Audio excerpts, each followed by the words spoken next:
నా పేరు డాక్టర్ రామ్ గోపాల్. నేను మగవాళ్లకు సంబంధించినటువంటి ప్రాబ్లమ్స్ ట్రీట్ చేస్తూ ఉంటాను.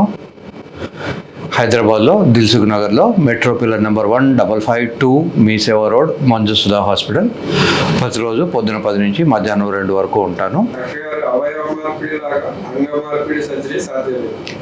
అంగ మార్పిడి గురించి కూడా మంచి క్వశ్చన్ అడిగారు.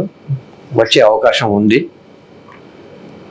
అయితే ఆ అంగమార్పిడి అవసరం లేకుండానే మనిషి శరీరంలో తొడలో ఉన్నటువంటి కొన్ని కండరాలను తీసుకొని ఒక ఇంప్లాంట్ పెట్టి దాని చుట్టూ కుట్టేసి ఒక ఆర్టిఫిషియల్ అంగం లాంటిది తయారు చేస్తున్నారు. అతి కొద్ది రోజులలో అంగమార్పిడి కూడా వచ్చే అవకాశం ఉన్నది. కనుక దీంట్లో డిసడ్వాంటేజ్ ఇంతవరకు రాకపోవడానికి కారణం ఏంటంటే దీనికి సప్లై చేసే ఆర్టరీస్ చాలా సన్నగా తక్కువ డయామీటర్తో ఉంటాయి, 1 మిల్లీమీటర్ డయామీటర్తో ఉంటాయి. కనుక అంగమార్పిడి చేసిన తర్వాత కూడా ఎరెక్షన్ వచ్చే అవకాశాలు చాలా తక్కువ ఉంటాయి.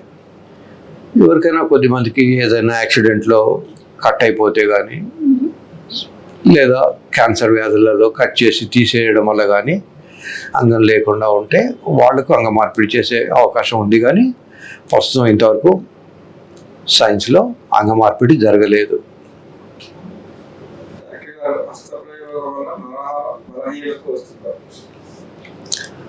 హస్తప్రయోగం అనేది ఒక న్యాచురల్ ఫినామినా. ముక్కులో చీమిడి గారడం ఎంతనో, నోట్లో ఉమ్మి రావడం ఎంతనో, మూత్రం రావడం ఎంతనో, దొడ్డికి రావడం ఎంతనో హస్తప్రయోగం చేసినప్పుడు ఇంద్రియం బయటికి రావడం అనేది చాలా సహజమైంది. అయితే నోట్లో ఉమ్మి కానీ, ముక్కులో ఉన్నటువంటి చీమిడి కానీ ఊదినప్పుడు బయటకు వస్తాయి. దీనికి ఫినిష్ నుంచి బయటకు రావాలంటే కొంత చిన్నపాటి శ్రమ చేయాల్సి వస్తుంది. శరీరం అంతా కూడా కాంట్రాక్ట్ అయ్యి, మజిల్స్ అన్నీ కాంట్రాక్ట్ అయి ఉంటాయి. దానివల్ల కొంత అలసిపోయిన ఫీలింగ్ ఉంటుంది, కానీ దానివల్ల వీక్నెస్ రాదు. సో హస్తప్రయోగం అనేది ఆరోగ్యకరమైనది.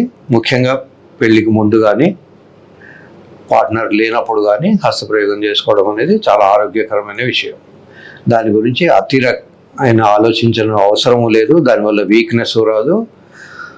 దీన్ని కొద్దిమంది క్వాక్స్, తర్వాత ఇమ్మోరల్ డాక్టర్స్ కొంతమంది అనెథికల్గా డార్ట్ సిండ్రోమ్ అని, అది పోవడం వల్ల నష్టపోతారని, దానికి మందులు తీసుకోవాలని మనుషుల్ని బెదిరించి డబ్బులు వసూలు చేస్తారు. కనుక అట్లాంటి ట్రాప్లో పడకూడదని నా ప్రేక్షకులకు నేను ఎక్స్ప్లెయిన్ చేసి చెప్తున్నాను.